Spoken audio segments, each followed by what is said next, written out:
In this lesson, I'm going to go over the ventricular system. So what we've done here in this image is to remove the left half of the brainstem, and the cerebellum to reveal the deeper ventricles and some other deep nuclear structures. So on this side we see the medial surface of the right cerebral hemisphere. This would be right here the temporal lobe, the frontal lobe, parietal lobe, and the occipital lobe down here. And this white pale structure here is the corpus callosum, which interconnects the left and right cerebral hemispheres. The blue structures are the ventricles, and we have the lateral ventricle here.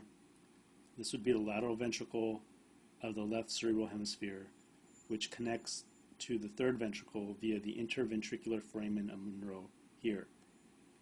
The third ventricle is connected to the fourth ventricle, which is right here, and it connects through a structure called the cerebral aqueduct here. The cerebral aqueduct traverses the midbrain, which is here. Finally, CSF, which is produced in the lateral, third, and fourth ventricles, leaves the ventricular system through several foramina, which are located in the fourth ventricle. And the two lateral foramina here are called the foramina of Lischka, and there's a medial foramen here called the foramen of Magendie.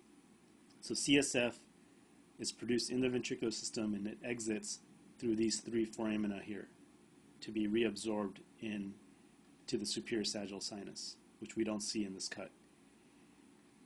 So other structures that we see here are the cerebellum, which has been cut here in a mid-sagittal section, and you can see the cerebellar cortex here in lavender or purple, and you see the white matter tracts of the cerebellum.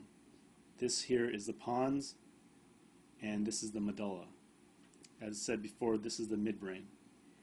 The other structure we see here in green is the caudate nucleus, and it has three sections as well: the head, the body, and the tail. And one thing to notice is that it's closely related to the lateral ventricle. So the head and body of the caudate form the lateral border of the lateral ventricle, whereas the tail of the caudate nucleus forms the superior border of the inferior horn of the lateral ventricle. The caudate nucleus is important in cognition and in movement, and it's highly interconnected with the rest of the cerebral cortex. And different parts of the caudate subserve different functions. The anterior part of the caudate is more related to cognitive functions, whereas the body of the caudate is related to movement.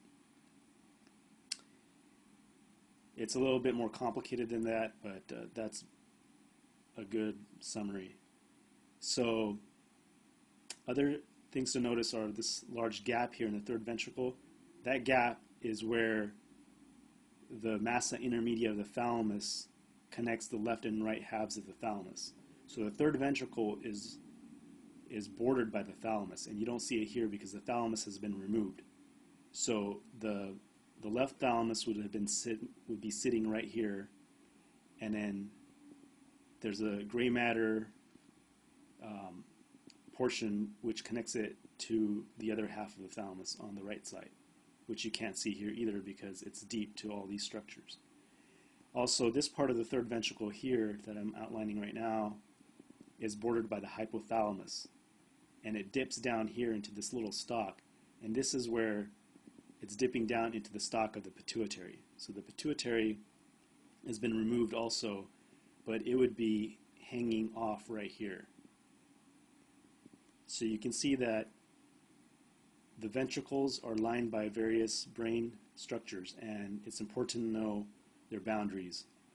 And some of the boundaries that we've gone over are the caudate nucleus, the thalamus, the hypothalamus in this region, and then for the cerebral aqueduct the boundary would be the midbrain, and then the fourth ventricle is bounded by the pons, the medulla, and parts of the cerebellum, or areas close to the cerebellum,